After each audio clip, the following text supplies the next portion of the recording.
Okay, we're rolling. Maloney interview, April 10th, 2016. How do you spell your last name? Maloney. Spell your first name, please. Geno. Thank you. Would you do me a favor and describe Kraang? Okay, that's a great question. I mean, there's a lot of things that happen. Where Kraang started was in Doug's basement, but basically what you had was four guys that were great friends, came together, we're all into music, and we're all working 40 hours a week, and I'm amazed that we were able to practice as much as we did and play as many gigs as we did. And I think what it was just us trying to be awesome musicians and trying to perform for people and influence people with our music. And in order to do that, we had to make a lot of music. So What kind of music was Kraang? Kraang was like a mixture because you've got different influences. So you've got our lead guitarist who's really into Jimi Hendrix and Led Zeppelin. Mm-hmm. You've got a drummer who's basically into whatever. Bass player's into whatever. And I'm really heavily influenced by like the Beastie Boys, White Zombie, Rage Against the Machine, things like that. And so what we did was we just kind of melded it all together and made it work. So I'd say we were heavy metal rap. That's how we got described a lot. A lot of people said we were a rap band, and then you get other people that say we're metal. Well, we were a mixture of both. We were metal and rap. And I didn't so much sing as much as I chanted the lyrics. And that's kind of the difference between us. I had a unique voice, and it seemed to work for us. So who wrote the music and lyrics for all that music you're talking about? That's a great question. And here's how it worked. When I was at work doing my mundane job, doing shipping, I had a notebook. And as I'm working, I'd write lyrics. And just write them and write them and write them. I never really sat down to write a song. I just wrote whatever came to me at the time. And then when we got to practice, the guys would have jams that were in their head. And so we'd start is by just jamming. So the guys, Matt, Mark, and Doug, they'd come up with these licks they wanted to play, and they'd play them. And then what I'd do is, as they're playing them, as they're getting tighter and tighter, I'd start flipping through my lyrics until I found something that matched perfectly. And once I found something that matched, then we'd kind of expand on it and make it work as a song. And then we'd, tweak things around a little bit, so the guys that were playing the instruments wrote the music, I wrote the lyrics. The difference is there are a few songs that we did that were covers. We did like Purple Haze, we did Whip It, we did other ones too, but then you got into more technical covers like the Limbo Maniacs, the Red Hot Chili Peppers, and those are not easy songs to do. And that just shows you what kind of musicians we were to be able to pull those off. So what sets Kraang apart from other bands? Well, when you're in a band like Kraang and you want to play shows, you have to be seen. You have to go down on the scene, you have to be seen, you have to go to different clubs and make yourself known. Make yourself known to the people that own the place, people that run the place, and make sure they see you. And in the process of that, we saw many, many bands play live. And when we'd get together and practice, we'd always get together and say, we don't want to sound like those guys because they suck. Because there's so many bands out there that think they rock, and they don't really. They think they do, because that's their band, and that's their job. Well, what we'd do is we'd come in and we'd try to be as hardcore as we could, as heavy as we could, and we always wanted to be better than any other band. Plus, we all thought it was kind of funny what we were doing. Why do this documentary now that it's 20 years later? There's a number of reasons. I finally was able to come up with the videotape of the band playing a couple different shows. I got that tape and took it in and got it made into a DVD so I could view it easier because it was on VHS. And plus I have a 9-year-old boy now, and he's really into music and he really likes our band. And so it just got to this point where I wanted to explain what we did and how we did it, because it was such a good time of my life. You know, and that's something I like to relive, and that's why I like watching the video. It was a great time of my life. I will always remember it. My kid likes it, and that's important to me. And it was a good time of my life. I like it, so.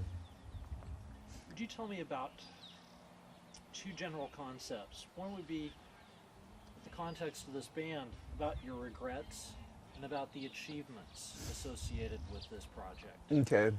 We can start with the regrets. Probably one of my biggest regrets is as we became more and more popular, there were more and more women approaching me. And at the time I had a great girlfriend. She was very loyal and very nice. And I broke it off with her because I was afraid of any infidelity. And I didn't want to hurt her that way. Well, it turns out I hurt her more by breaking up with her, and I should have just stuck with it. That's probably my biggest regret. The time that we spent working on the band, all the effort we put into it, that was all worth it. But that's probably my biggest regret, is losing those interpersonal relationships.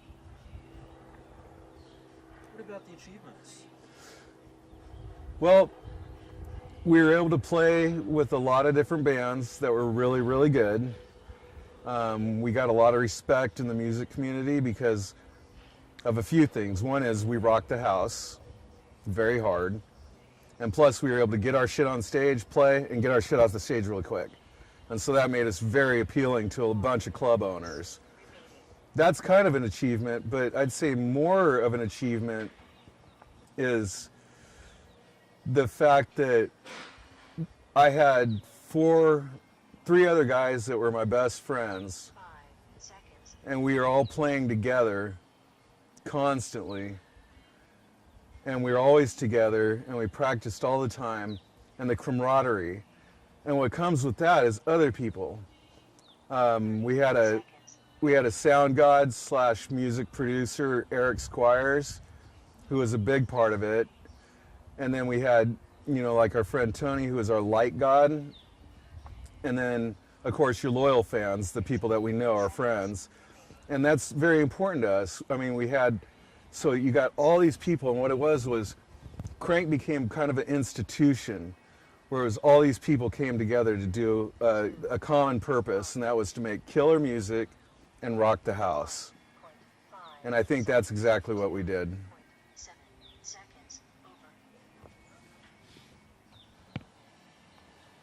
Getting a nice shot of you and the horses in the background. Cool. So we're rolling, and what I'd like you to do is tell me about the things that led up to the formation of Kraang. Where were you working at?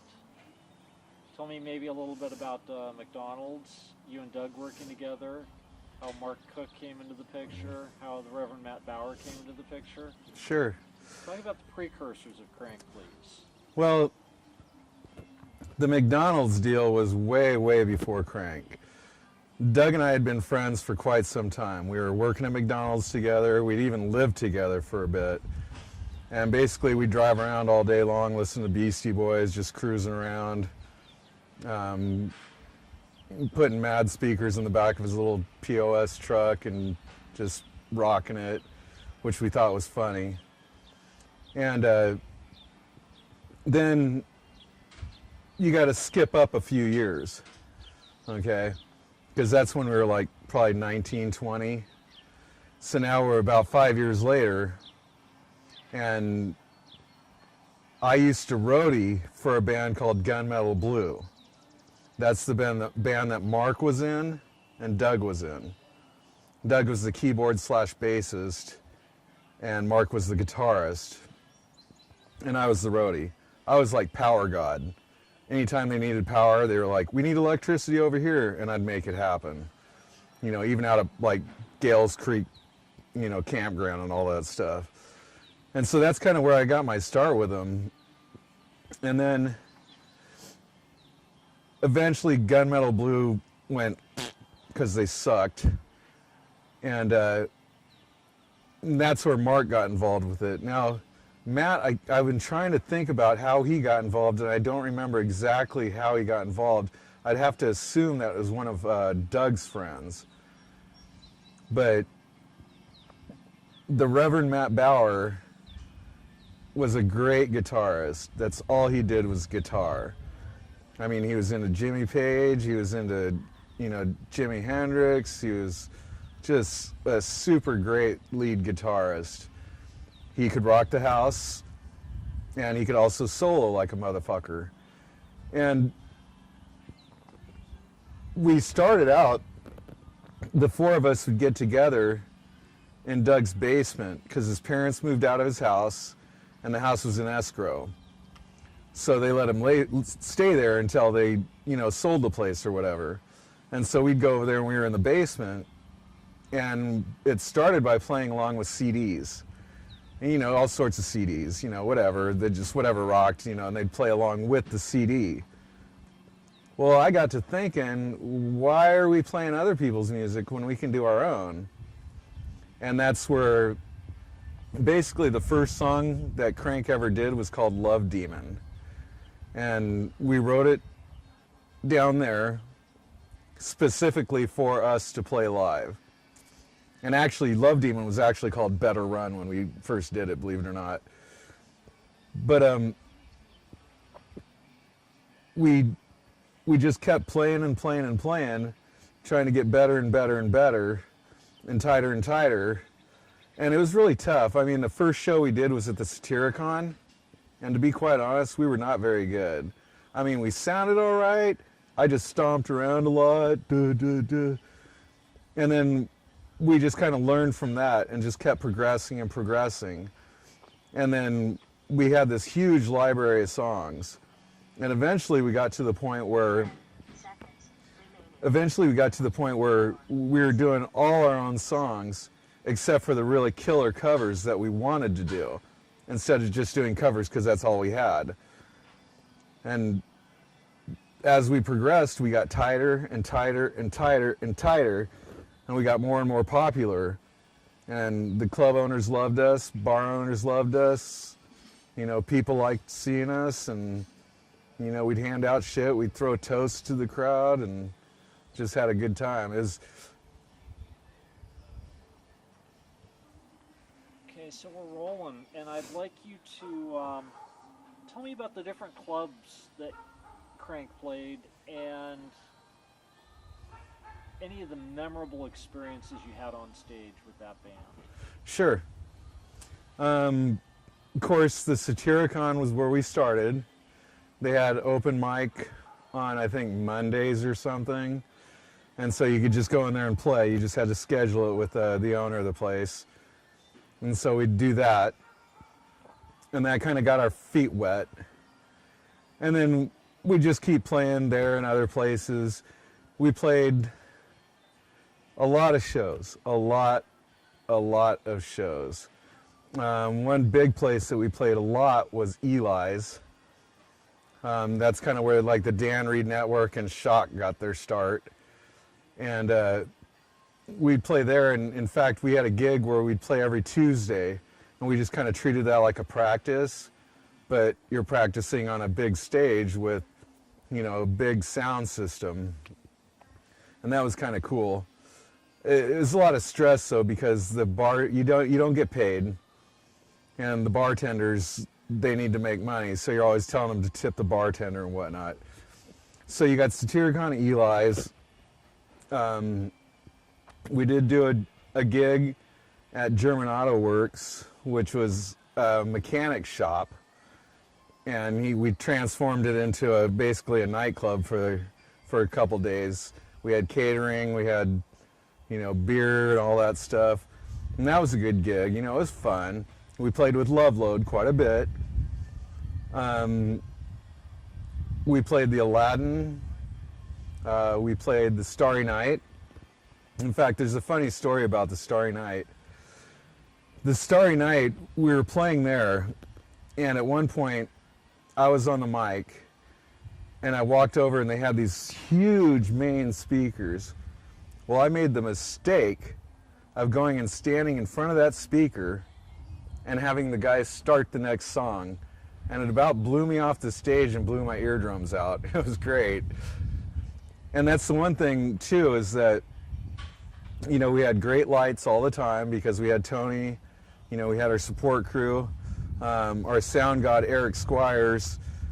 He would also make sure, I'd always tell him before we started, make sure that we are louder than anybody else here.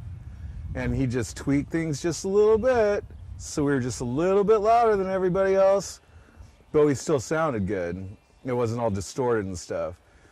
As far as memorable stuff, we played a basement show one time for this gal I was going out with for her co-worker, and they had a keg and whatnot, and unknown to us, they were all underage. And so you got all these underage kids going in there, and we're rocking the house. They'd never heard anything like us. And so we're rocking the house. Next thing I know, somebody came up. I'm not sure who it was. It might have been our producer, Eric Squires, came up and said, the police are here. So we stopped everything and we went out back. The cops showed up. They came out and talked to us and they said, what's up? And we were like, we're the band.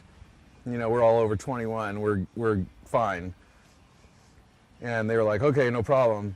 And then Eric was able to record on audio tape about an hour-long soliloquy by the cops on what they're doing wrong.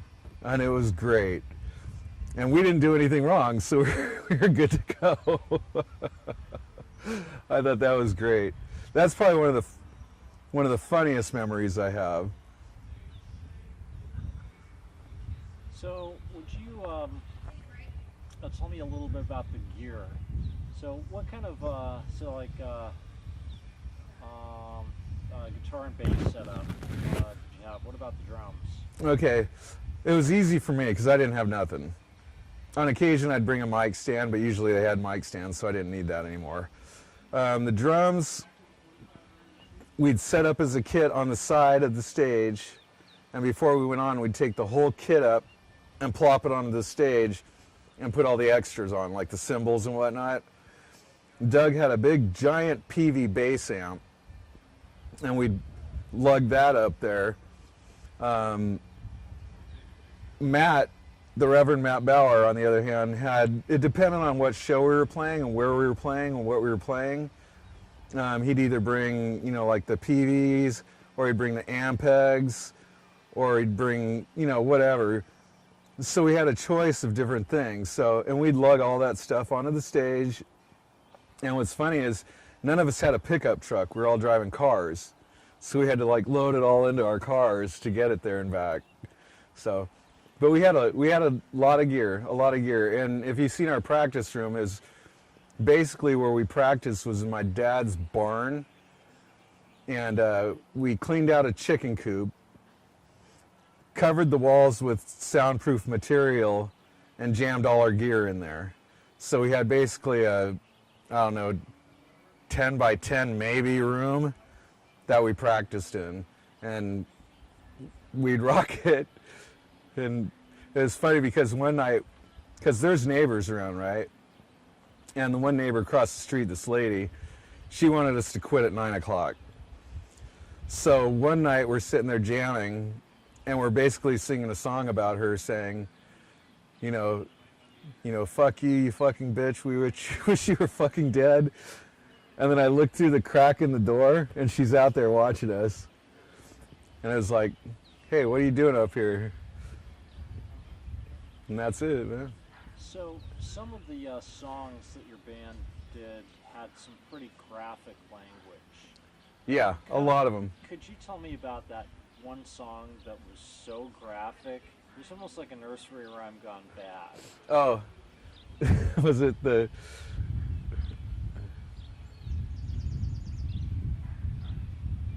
The rub your pussy make you twitch? Yeah. That's one Mark wrote. Okay. I don't remember exactly how it goes, but it was super graphic. And just, Mark wasn't good at writing songs. He'd try. He wrote a song called Crushing Resistance that we played live. That was just a retarded song. But it was cool. And that's when we'd all switch places, so I'd play bass, Doug would play drums, Mark would play guitar, and Matt would sing. So that was cool. But I wrote most of the lyrics. And you got to understand about the lyrics that we wrote, because of the style of band that we were, most of the songs that we wrote, where there was a lot of boasting, which is, you know, primarily that's my rap background. A lot of boasting. And we didn't swear just to swear. It was more to put the emphasis on things. And, you know, so yeah, we were graphic in our language, but we also didn't hold back. We didn't care. And if somebody had a problem with that, they could tell us. But I guarantee you no club's going to tell us to go away because we swear.